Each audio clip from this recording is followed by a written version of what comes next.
Good morning सगळ्यांना. कसे आहात सगळे? तर सगळे मजेत असेल, आनंदी असेल, तसे स्वस्त असेल आणि असायलाच पाहिजे अशीच मी बाप्पांच्या चरणी प्रार्थना करते. तर आज सकाळी सकाळी थोडं लवकरच ना किचन आवरायला घेतलं होतं मी. कारण आज डब्याची वगैरे कुठलीच धावपळ वगैरे नव्हती माझ्या मागे. कारण अपेक्षाला आता सध्या सुट्ट्या सुरू आहे क्रिसमसच्या. तिला मंडेपासूनच सुट्ट्या लागलेल्या आहे आणि आता थर्सडेपर्यंत, म्हणजे फक्त 4 दिवसच तिला सुट्ट्या आहे. नाहीतर आधी तिला भरपूर दिवस असायच्या सुट्ट्या. म्हणजे सुरुवातीला तर तेव्हा 15-15 दिवसाच्या सुट्ट्या राहायच्या त्यांच्या शाळेला. मात्र आता 2-3 वर्षापासून फक्त 8 दिवसाच्या सुट्ट्या राहतात. आणि यावर्षी तर अगदीच कमी करून दिलेल्या आहे त्यांनी सुट्ट्या. फक्त 4 दिवसाच्या सुट्ट्या त्यांना आलेल्या आहे क्रिसमसच्या. म्हणून आज सकाळी काही टिफिन वगैरे बनवायचा नव्हता, म्हणून आधी बाहेरचं वगैरे सगळं लवकर आवरून घेतलं मी. झाडू पोछा, परत घरातलाही माझा सगळा झाडू पोछा वगैरे झालेला आहे. किचन वगैरेचं थोडंसं क्लिनिंग काढायचं होतं मला आज, म्हणून सगळं घर आधी आवरून घेतलं मी बाकीचं. कारण कसं आपण हे कामं करायला घेतले की मग याच्यामध्ये बराच उशीर होतो आणि तोपर्यंत बाकीचंही सगळं तसंच पडलेलं राहतं. म्हणून आधीच ते सगळं ना मी करून घेतलं होतं. कारण कधी कुणी अचानक वगैरे आलं तर ते घरात चांगलं वाटत नाही समोर वगैरे. आणि असं होतं की जेव्हा सगळं साफसुथरं राहतं तेव्हा कुणी येत नाही. मात्र जेव्हा सगळं इकडे तिकडे अस्तव्यस्त झालेलं राहतं तेव्हाच अचानक कुणीतरी येत असतं. मात्र कुणी येवो अथवा न येवो तरीसुद्धा आपल्याला ते सगळं अस्तव्यस्त जास्त वेळ पडलेलं चांगलं वाटत नाही. म्हणून म्हटलं इकडे एकदा कामाला लागलं की उशीर होणार, म्हणून आधी ते सगळं ना मी आवरून घेतलं होतं सगळं. आणि चला आता आज ना मला किचनमधली ही भांड्याची रॅक स्वच्छ करून घ्यायची होती. म्हणून आधी सगळे त्यातले जे काही भांडे भरण्या वगैरे होत्या त्या सगळ्या काढून घेतल्या मी. आणि आता लवकरच नवीन वर्षाची ही सुरुवात होणार आहे, तर म्हटलं चला थोडंफार घरामध्ये किचनमधली वगैरे थोडीशी साफसफाई वगैरे करून घेऊ. म्हणून आज सगळी ती रॅक वगैरे मी स्वच्छ करायला घेतली. तसं तर नेहमीच काही ना काही घरातली स्वच्छता करणं सुरूच असते. मात्र म्हटलं चला आता नवीन वर्षाची सुरुवात होते तर थोडंफार घरातील साफसफाई करूया. चांगलं वाटतं घरामध्ये असं नवीन वर्षात वगैरे सगळं काही केलं की. तर आधी रॅकमधल्या सगळ्या बरण्या वगैरे जी काही भांडी होती तर ती काढून सगळी मी रॅक रिकामी करून घेतली. त्यानंतर मग थोडं सर्फचं पाणी करून मी ना स्पंजनी पूर्ण ती रॅकनं घासून घेतली छान. त्यानंतर एका ओल्या कपड्याने पूर्ण ती रॅक पुसून घेतली आणि त्यानंतर मग परत एका कोरड्या कपड्याने पूर्ण रॅक ती मी ना पुसून घेतली. कारण मग त्यावर ना डागं वगैरे सर्फचे पडायला नको, ओल्या कापडाचे वगैरे. म्हणून मग कोरड्या कपड्याने त्याला छान पुसून सगळ्या गोष्टी मी जागच्या जागी लावून दिल्या.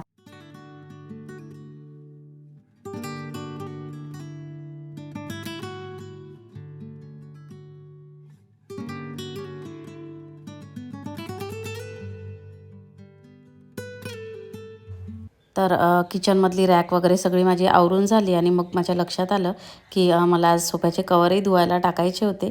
तर म्हटलं चला आता लावून देते, म्हणजे बाकीची पुढली कामे होतपर्यंत सोफ्याचे कवर वगैरे पण धुवून होऊन जाणार. म्हणून मग सोफ्याचे सगळे कवर ना मी काढून घेतले आणि त्यानंतर मग ते सगळे मशीनला लावून दिले.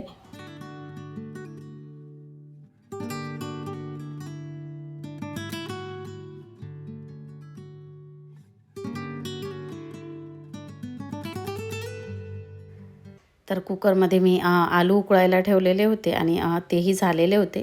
म्हणून मग गॅसवरून मी इकडे तो कुकर ठेवून दिला. कारण ना दूधही तापवायला ठेवलेलं होतं मी. दूध आलेलं होतं आता तर. आणि मी हॉलमध्ये असताना तेवढ्या वेळामध्ये ते दूध न उतू गेलं. म्हणजे माझ्या लक्षातच नाही राहिलं की त्याची फ्लेम थोडी जास्त होती म्हणून. तर ते दूध उतू गेलं होतं. त्यामुळे मग आता पुढलं जे काही आता ओट्यावर काम करायचं आहे तर हे सगळा ओटा क्लीन केल्याशिवाय ते अजिबात इच्छा होणार नाही करायची. आणि ते सगळं अजून मग तसंच राहिलं की अजून तो ओटा जास्त घाण होत जातो. म्हणून ओट्यावर आणि शेगडीवर वगैरे सगळं पाणी वगैरे टाकून मी ना व्यवस्थित ते सगळं घासून कपड्यांनी वगैरे व्यवस्थित पुसून घेतलं. आणि इकडे अपेक्षा ना पुदिन्याच्या झाडाची ना पानं तोडत होती, कारण मला चटणीमध्ये टाकायचे होते ते. तर बघा हे बाजूचे फुलं किती सुंदर दिसत आहे ना. किती दिवस झाले म्हणजे जवळपास ना ही फुलं 1 महिन्याच्या जवळपास अशीच राहतात आणि आताही छानच अशी टवटवीतच दिसत आहेत ती फुलं. तर चला आता मला नाश्ता वगैरे बनवून घ्यायचा होता. तर नाश्त्यामध्ये मी आज ना सँडविच बनवत आहे. म्हणून आलू वगैरे आधीच उकळून ठेवून दिलेले होते मी. आणि आता सँडविचकरिता मला चटणी बनवायची होती, तर तेच करायला घेतलेली होती. त्यासाठीच अपेक्षा ना पुदिन्याची पानं तोडत होती. आणि चटणी झाल्यानंतर मग मी जी आलूची स्टफिंग मला तयार करून घ्यायची होती ती करून घेतलेली होती. आणि अपेक्षा सँडविचमध्ये टाकण्यासाठी कांद्याचे सगळे स्लायसेस वगैरे करून घेत होती ती. आणि आता सुट्ट्या आहे त्यामुळे तिच्याजवळही भरपूर वेळ आहे, कारण अभ्यास वगैरे तेवढा नाही आहे. तर अशीही ती किचनमध्ये तिची लुडबुड असं काहीतरी वेगळं नवीन काही करत असलं की तिची चालूच असते. आणि तिला असंही म्हणजे रोज कधीही बोर झालं की ती स्वतःहून म्हणते की मी काहीतरी किचनमध्ये मम्मी बनवते म्हणून. म्हणजे तिला आवडही आहे आणि इंटरेस्टही आहे त्या गोष्टीमध्ये. तर कधी तिची इच्छा झाली की कधी ती फ्रेंच फ्राईज वगैरे बनवत असते. आणि मुलांची शाळा असली की त्यांचा वेळ अभ्यासात शाळेमध्ये निघून जातो. मात्र सुट्टी वगैरे राहिली की मग त्यांना जरासं बोर होतं. आणि आता 4 दिवसाच्या सुट्ट्या आहे, त्यामध्ये मग तर विशेष असा काही म्हणजे अभ्यास वगैरे पण नाही आहे, त्यामुळे किचनमध्ये तिचं काही ना काही सुरू असतं. शाळा असली की रुटीन जरासं वेगळं असतं त्यांचं. तर आज तिच्याच फरमाईशवर मी सँडविच बनवत होती, कारण ती रोज शाळेत जाते तर तिचा टिफिनही होऊन जातो.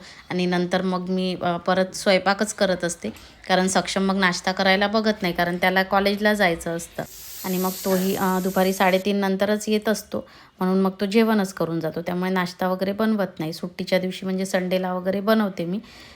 आणि आज अपेक्षा घरी आहे, त्यामुळे मग आता तर नाश्ता बनवावाच लागतो. आणि सक्षमलाही कॉलेजला ना 3 दिवसाच्या आता सुट्ट्या आहे. तर चला मी सँडविच करायला घेतले. तर ब्रेडला ना ती चटणी जी बनवलेली होती मी, भुजिया शेव असतात ना त्याचीच चटणी बनवलेली होती, पुदिना कोथिंबीर वगैरे टाकून ती. आणि मग आलूची स्टफिंग कांदा वगैरे टाकून तो ना छान मग मी तव्यावर तूप वगैरे टाकून मस्त शेकून घेतले. आणि आणि चवीलाही ना खरंच खूप छान झाले होते ते.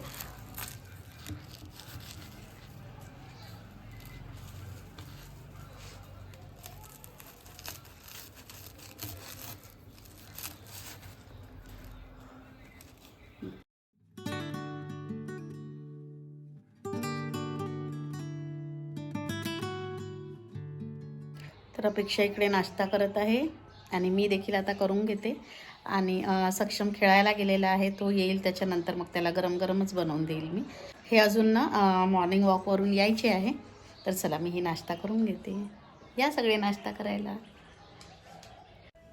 तर मग हे देखील आलेले होते. आणि आल्या आल्या त्यांनी ना बाथरूमचा जो लाईट आहे तर त्याची बटन खराब झालेली होती.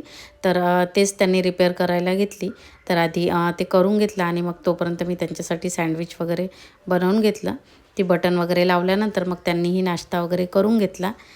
आणि आता सगळ्यांचा ना नाश्ता वगैरे झालेला आहे, त्यामुळे स्वयंपाकाची वगैरे काही घाई नाही आहे. त्यामुळे म्हटलं चला अजून 1-2 शिल्लकचे थोडेफार जे काही मला कामं करायचे होते म्हटलं तेही करून टाकते. तर गॅसच्या ओट्याखालचा जो काही सगळा कडप्पा वगैरे आहे तो सगळा मला ना क्लीन करून घ्यायचा होता, पुसून घ्यायचा होता. आणि सगळं झाडून वगैरे व्यवस्थित करून घ्यायचा होता. म्हणून आधी तिथे जे काही सगळे माझे रोजच्या वापरीचे सगळे भांडे वगैरे ठेवलेले असतात, गंज वगैरे जे काही असतात ते सगळे मी काढून ना वर ठेवून दिले ओट्यावर. आणि त्यानंतर सगळा जो खालचा कप्पा होता तो सगळा झाडून घेतला. आणि तिथे जे काही जाळके वगैरे जमा झालेले होते तर ते सगळे मी झाडून काढून घेतले.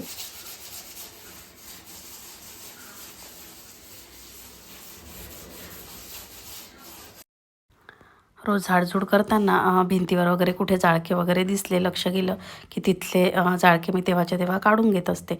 मात्र इथे भांडे वगैरे ठेवलेले असतात, त्यामुळे लक्ष जात नाही आणि दिसूनही पडत नाही कुठे जाळके वगैरे असले की. त्यामुळे मग अधूनमधून हे सगळे भांडे वगैरे काढूनच सगळं क्लीन करावं लागतं. आणि हे अधूनमधून ना क्लीन करणं आवश्यकच असतं, कारण जसं आपण जास्त दिवस वगैरे हे क्लीन केलं नाही आणि बरेच दिवस झाले तर मग ना कॉक्रोच वगैरे किचनमध्ये होण्याचे चान्सेस जास्त असतात.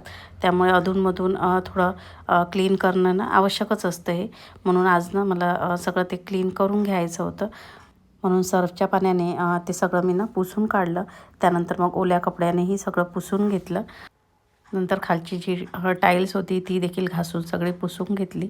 त्यानंतर बाजूचा जो कप्पा होता तिथलंही सगळं सामान काढून ते सगळं मी ना छान घासून सगळं पुसून घेतलं. ज्या गॅस ओट्यावर आपण अन्न शिजवतो ते आपण खातो, तर त्या अन्नासाठीच आपण दिवसभर राबत असतो, बरोबर ना.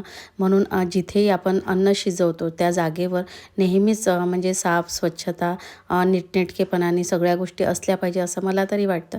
कारण तिथे ना अन्नपूर्णा मातेचा वास असतो आणि त्याच्यामुळे आपल्या घरामध्ये देखील कुठल्याच गोष्टीची म्हणजे अन्नधान्याची आपल्या घरामध्ये ना कमी पडत नाही, अगदी भरभराट असते सगळ्या गोष्टीची. म्हणून जिथेही आपण अन्नधान्य ठेवतो किंवा अन्न शिजवतो तर ती जागा ना नेहमी स्वच्छ असायलाच हवी. तर चला, खालचा जो काही कप्पा होता तो सगळा माझा स्वच्छ झाला आणि सगळी भांडी देखील मी जागच्या जागी लावून दिली. आणि त्यानंतर मला आता गॅस ओट्यावरील जे काही टाईल्स होती ती देखील स्वच्छ करून घ्यायची होती. कारण 15 दिवसातून एकदा तरी ही सगळी ना घासावीच लागते. खालचा भाग तर रोज ओटा वगैरे पुसताना घासण्यात येतो, मात्र वरचा भाग काही घासण्यात येत नाही. त्यामुळे वर कसं आपण फोडण्या वगैरे देतो भाजीला, तर सगळा तेलकटपणा वगैरे जमतो या टाईल्सवर. त्यामुळे 15 दिवसातून वगैरे तर ही घासावीच लागते. म्हणजे खूप जास्त ती खराब होतही नाही आणि लवकर निघूनही जाते. म्हणून आधी ना सगळं पाणी टाकून घेतलं आणि त्यानंतर मग भांडे घासायची जी काही साबण होती तर त्याच्याने सगळं ना मी घासून घेतली पूर्ण टाईल्स. आणि परत मग त्याच्यावर पाणी टाकलं आणि मग मी कोरड्या कपड्याने ते सगळं स्वच्छ करून घेतलं.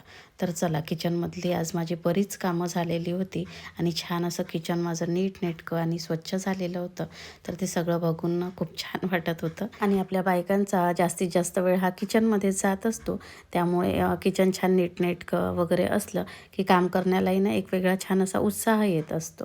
तर चला, इथेच आता मी व्लॉगचा एंड करते. तर आजचा व्लॉग तुम्हाला कसा वाटला नक्की कमेंटमध्ये सांगा. आवडला असल्यास जरूर एक लाईक करा. चॅनलवरती जर कोणी नवीन असेल तर त्यांनी आपल्या चॅनलला सबस्क्राईब करून घ्या. तर भेटूया अशाच एका छानशा व्लॉगमध्ये. तोपर्यंत बाय बाय.